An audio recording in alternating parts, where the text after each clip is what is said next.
Blessings. Welcome to another edition of ASHE. I'm your host, Queen Mother Imakhu Muchshekamet. Well, as of this taping, we are 2 weeks away from what is known across the country amongst conscious circles as Garvey Weekend. The Right Honorable Marcus Garvey was a tremendous leader for our people. His birthday is August 17th, and since we mark the birthdays, or as we say in the Kemetic tradition, Earth Days, of our great leaders, it is only right that we focus on the legacy of Marcus Garvey. And you see the bandera that was his African American flag. We call it a bandera. The colors are red, black, and the green. And this came out of what I'd like to think of as the Garvey tradition. And the red stands for the blood shed by our ancestors in the struggle for freedom. The black stands for our people. The green stands for the motherland, and also our hope for righteous living and equality and balance. And so, I went out and I bought a bunch of these bandanas, which I thought were quite wonderful. Of course, I got it because of the red, black, and green. And I was going to sew 4 of these together and make it a runner to sit behind me. Even though it says Afro, I mean, that's cool, same thing. The one problem that I ironically had was, aside from it saying 100% cotton made in China. Yeah. Mm-hmm. Kind of took away from the whole Afrocentric kind of thing. Right. Yeah. Well, okay. It kind of takes away from the whole point that we've had of that Marcus Garvey also had of our doing for self. For self. Yeah. Talking today about the Garvey legacy, and joining me again is social commentator Sister Karen Hatter, who is the host and producer of the show Inside the Eye of the Storm, heard on Akeru New African Network at www.akeruradio.com. She is also a columnist for Now Public, as well as an editor as nowpublic.com, yes? Yes. Absolutely. Yes. At the end of the show, we're going to hear another one of her brilliant commentaries that's going to wrap all of this up pretty nicely with a bow. We're going to be talking about where we are in the movement, which is always an ongoing conversation, but we're also going to be talking about accountability. Mm-hmm. How are you today, Sister Karen? I'm fine, Imakhu. How are you? I'm glad I'm back again. I'm always glad to have you. Now, the discussion that we've been having, because, we're always talking about accountability in our community. Right. Reminded me of this writing that is in is known as the Husia, which are selections from our Medu-Neter, what the Greeks ended up calling hieroglyphics, but the sacred writings of our ancestors of Kemet, which is really the precursor to the Bible. And it gives a very strong instruction on how to live. It says here in the book of Ptahhotep, if you are a leader and command many, strive for excellence in all you do, so that no fault can be found in your character. For Ma'at, the way of truth, justice, and righteousness, is great. Its value is lasting, and it has remained unequaled and unchanged since the time of its creator.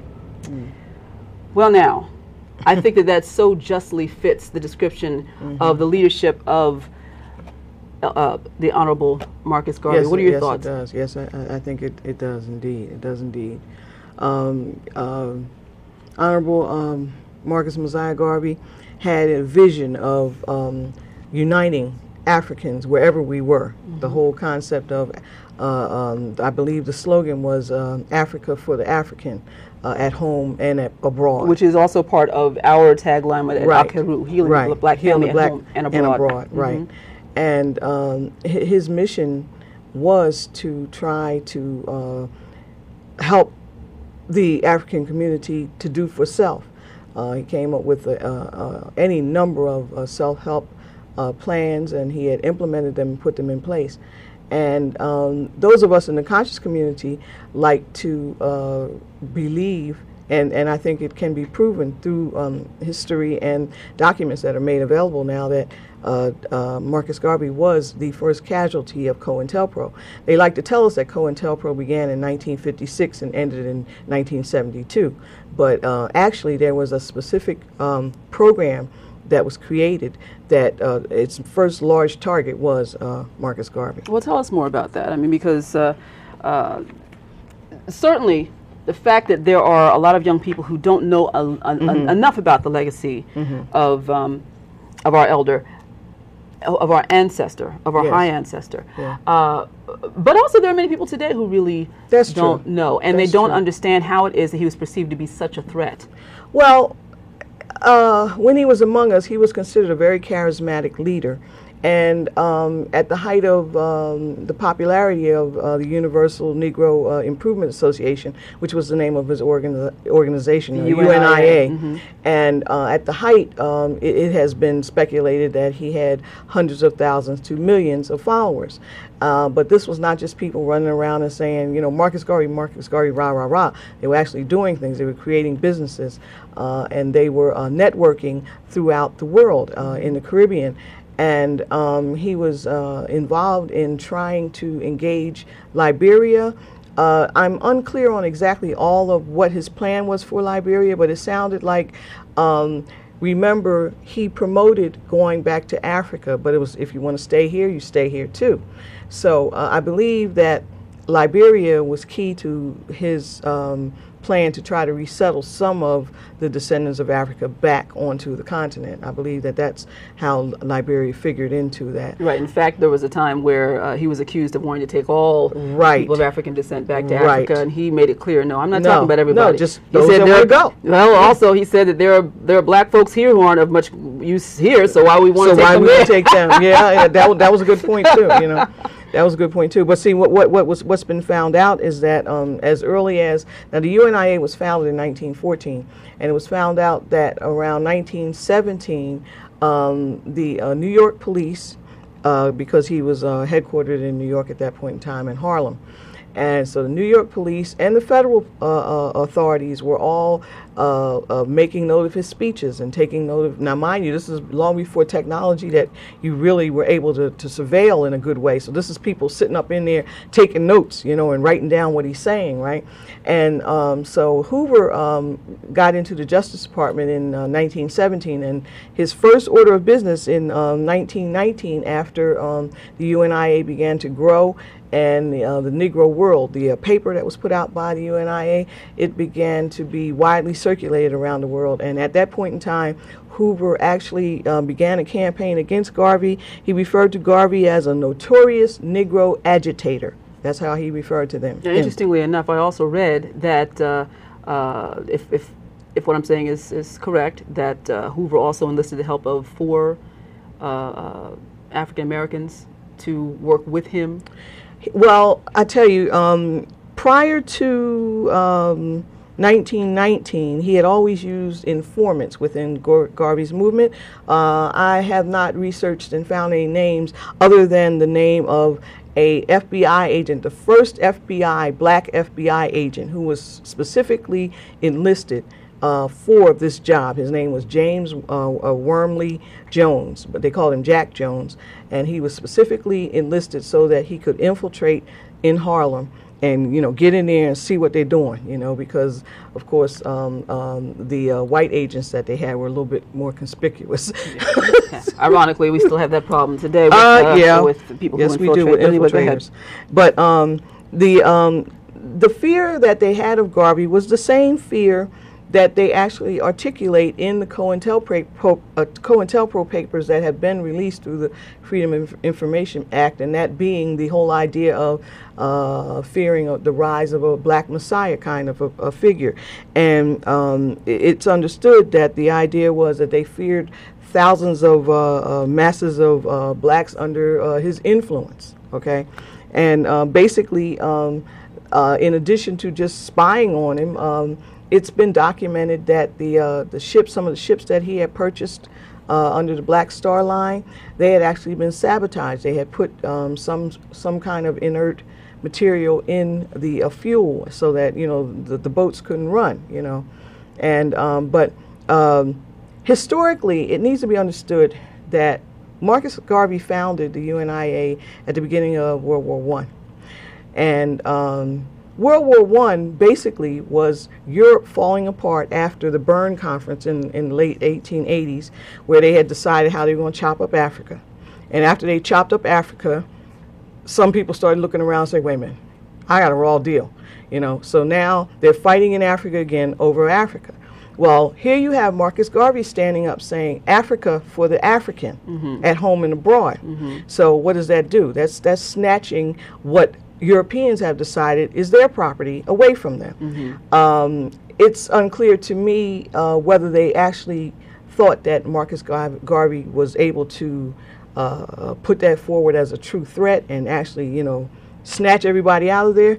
But obviously it was, we don't really care whether he can or not. He cannot be allowed to stand up and make those kinds of statements and try to organize around the theme that Africa belongs to the Africans. How dare he? You know, we've already decided this is our playground. We're taking resources and using this land for what we want to use it for. I mean, for people to imagine, can you imagine if some outsider came here and decided to oh, sorry, that's been done. Go ahead. Yeah, that's been done already. Yeah, that's the whole point. So why is it that in spite of all of the negativity that was that cast a pall or tried to cast a pall over the Garvey legacy, that he is still so widely revered today? I believe everyone, at least mostly those of us of consciousness, we respect and appreciate what he was trying to accomplish. And I also think that now, in hindsight, we can now look back and see what was being done. At the point in time when all these campaigns were being run against him, most likely no one knew, you know, but now this is history now. This happened 80 years ago. So now we can look back on the historical record and we can see what was done, the machinations that were you know, started against him, and all the campaigns that were waged against him. So we understand that he truly was succeeding on a certain level with all that he needed and wanted to do. And but as a result of that, that's why he had to be crushed. You know? One thing I know, when I talk to people whose parents were Garveyites, or the grandparents were Garveyites, they talked about the sense of pride. Yes, yes. That there was an elder who used to belong to my shrine. Her father was a Garveyite, and this had a very strong impact on the way that she was raised and her mindset and her sense of pride, because of the fact that from a very small child, her father instilled that black pride in her, and she remembered people in their uniforms, and you know, you listen to people. There's a documentary on PBS that has been running on PBS anyway about Garvey, which actually feels rather slanted. No, I think it was really very unfair. But they had people who were Garveyites who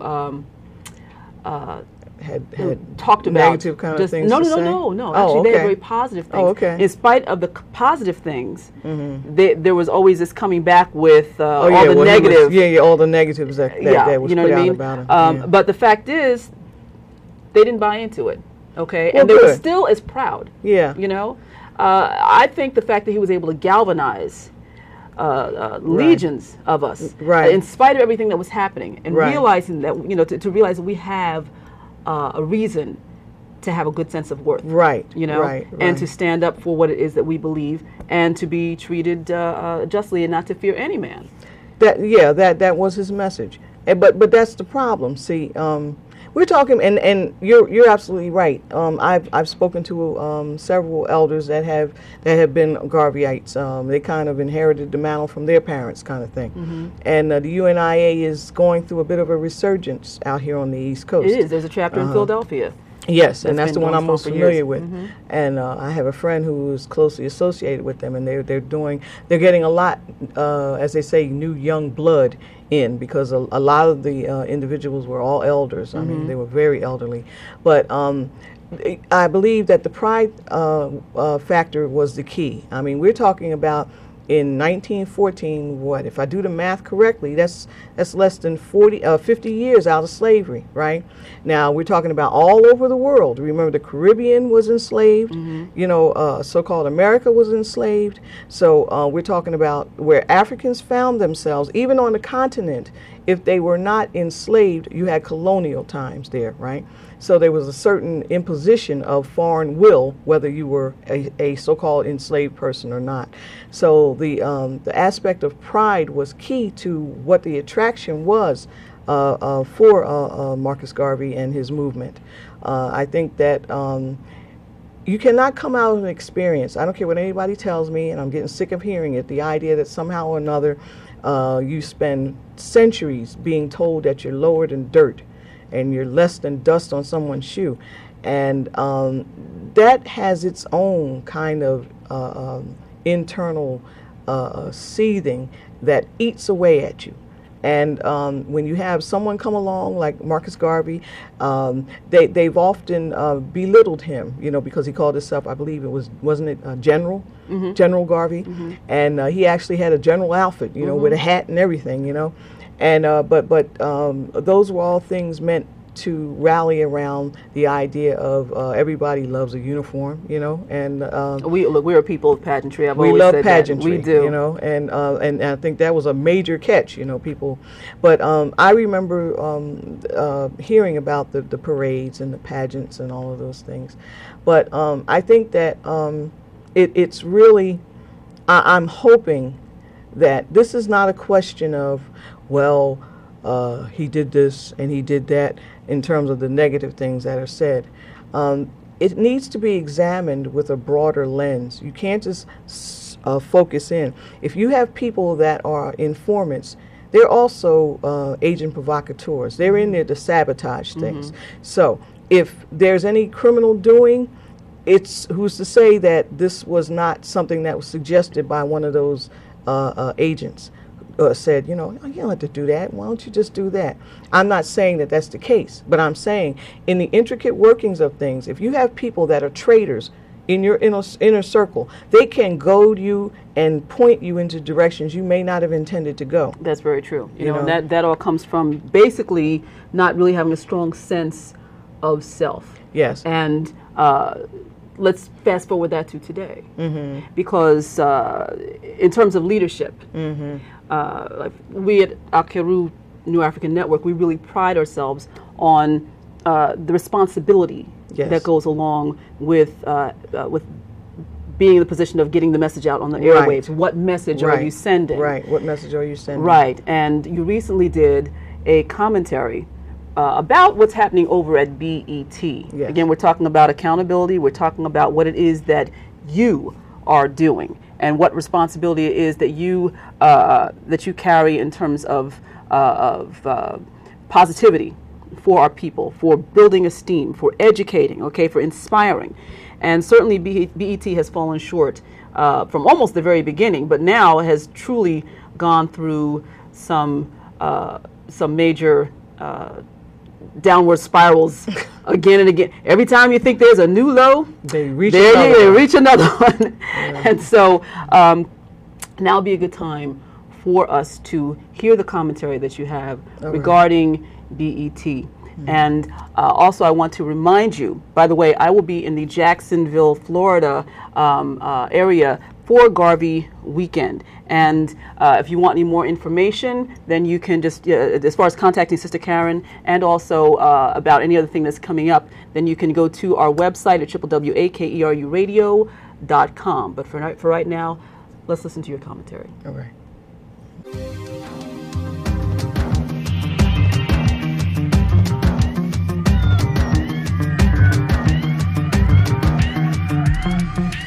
Greetings, everyone. I am Karen Hatter, and this is Inside the Eye of the Storm, social commentary here on ASHE, also heard on Akeru New African Network at www.akeruradio.com.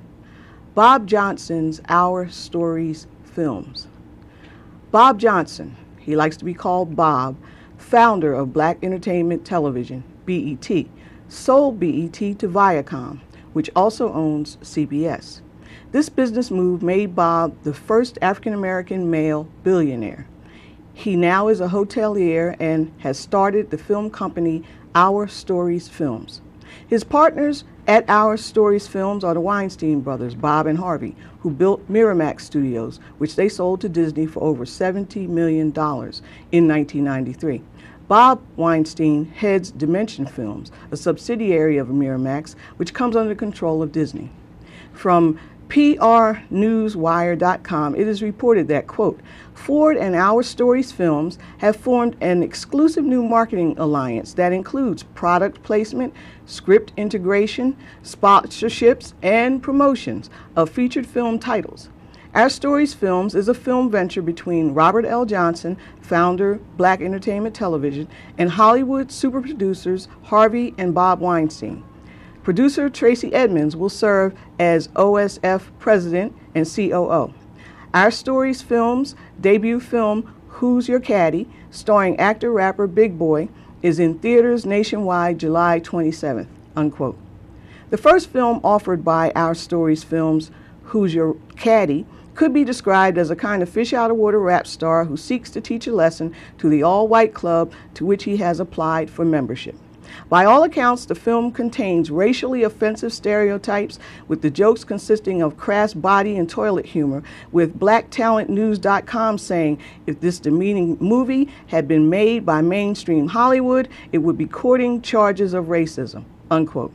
Queen Latifah and Shakim are executive producers for the film. Don Michael Paul is the writer and director of the film, a choice that has raised a few eyebrows from a company that states its intent to tell our stories, supposedly meaning black folks. From an article at the Afro-American newspaper at www.afro.com, Tracy Edmonds, who heads Our Stories Films, states, quote, as the first black-owned and run studio with green light power, I look forward to working with our top artists and assisting them in bringing their great stories and creative talents to the screen, said Edmonds. One of the first calls I received when I started at Our Stories Films was from Queen Latifah and her producing partner Shakim. They pitched me Who's Your Caddy, and after reading the screenplay and seeing the talent involved, I knew we had to make this movie, unquote. In an interview with Bob Johnson, www.eurweb.com posts at its site an interview where Bob discusses the new film company and the controversy surrounding Hot Ghetto Mess, where his position seems to be if others are getting away with showing degrading imagery of African American people, we, as consumers, shouldn't get upset and rock the boat when BET tries to emulate the same success formula crafted by those outside of the black community. Although marketing and catering to its majority black audience and continuing to refer to BET as if it is an African-American owned entity, BET has not been a black-owned entertainment venue since Bob sold the business in 2001 for $3 billion to Viacom. Let's be clear. As BlackTalentNews.com says, if this movie had been done by any other film studio other than the studio claiming bragging rights, as Tracy Edmonds says, quote, as the first time African Americans have had their own studio, unquote, the outcry for someone's head would be filling the heavens. I would love to grant those of African descent involved in this project some type of blanket plausible deniability, given the circumstances, generally speaking, that confront African Americans when they set out to make a film, but I can't. I do not object to lampooning and satire as comedic tools. However, I will not accept, as may be offered by some among us, as an excuse for this film, that the only way all involved could get the film made was to resort to racially degrading stereotypes. In certain realms of social interaction, money supplants race. As a result of access to a social class, because of monetary power, those involved have access to power which is not available to the masses of African American people. Many products and schemes are dressed up for those of us in the African American community, so we will look at who brings it to us, along with the unspoken appeal to us because of their appearance as fellow sisters and brothers, in the hope that we will embrace whatever product is given to us, as we hope for that day, as we support them, that they will do right by us. This is classic contradiction in an abusive relationship. It is the obligation and duty of all of us of African descent that walk this path on this plane of existence to aid in the cultivation and improvement of our people, whenever and wherever we find ourselves. It is the duty of us all to hold accountable all who cross our paths for actions and behaviors meant to demean and denigrate the whole of our community. We cannot afford to let our own folks or anyone else slide, give them some slack, or downplay their actions when they disrespect us. They must be called to task and informed that we will not tolerate their disrespect of the African American community any longer. Given the dismal showing for Who's Your Caddy, our stories films better shape up. This has been Inside the Eye of the Storm with Karen Hatter on ASHE, also heard on Akeru, New African Network at www.akeruradio.com. Questions, comments, write me at A Mother Cares, AMOTHERCARES at AOL.com. Until next time, take care.